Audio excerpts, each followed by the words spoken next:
Sir, சற்று முன் முதலமைச்சர் ஸ்டாலின் அவர்கள் இந்தியா டுடேவினுடைய இந்த ரவுண்ட் டேபிள்ல பேசும்பொழுது, கூட்டணி ஆட்சி அப்படின்றது தமிழ்நாட்டுக்கு ஒத்து வராதுன்னு சொல்லி முதல் முறையாக உடைச்சு பேசியிருக்காரு. இது எப்படி நம்ம புரிஞ்சுக்கிறது சார்? இது டைரக்டாவே காங்கிரஸுக்கான மெசேஜா எடுத்துக்கலாமா?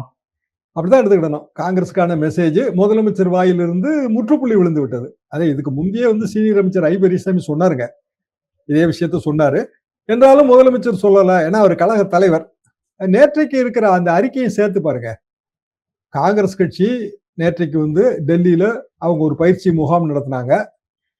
அதுக்கு பிறகு செல்வ பெருந்தகை, கிரீஷ் சோடங்கர் அவங்க பிரஸ் மீட்ல எங்களுக்கு ரொம்ப வருத்தமா இருக்குங்க, நாங்க எவ்வளவு நாளா வெயிட்டிங்ல இருக்கிறது, எங்களை வெயிட்டிங் லிஸ்ட்லயே வச்சிருக்கீங்களே, எப்பதான் ஆர்எஸ்சிக்கு மூவ் பண்ணுவீங்க, எப்பதான் ரிசர்வேஷன் தருவீங்க மாதிரி அவங்க பேசினாங்க. டிசம்பர் மாசம் அவங்க குழு போட்டாங்க. யார கேட்டுட்டு போட்டாங்க அவங்க? ஏங்க, நீங்க டிசம்பர் மாசமே குழு போட்டா இவங்க உடனடியா ஆட்சியில பங்கு, ஆமா வாங்க வாங்க எல்லாம் காங்கிரஸ் மந்திரிகள் எல்லாம் கோட்டையில உட்காந்துக்குங்கன்னு சொல்லுவாங்களா? காங்கிரஸும் சரி, பிஜேபியும் சரி, காவியா இருந்தாலும் கதரா இருந்தாலும் கோட்டையில கிடையாது உங்களுக்கு இடம். இதுதான் நிலைப்பாடு, தமிழ்நாட்டோட நிலைப்பாடு. அதான் முதலமைச்சர் வெளிப்படையா சொல்றாரு. அதிமுகவே கொண்டாடி இருக்கணும் இதை. ஏன்னா இது பிஜேபிக்கு சேர்த்த மெசேஜ் தானே. அப்ப அதிமுக பிஜேபிக்கு ஆட்சியில பங்கு கொடுத்துருமா?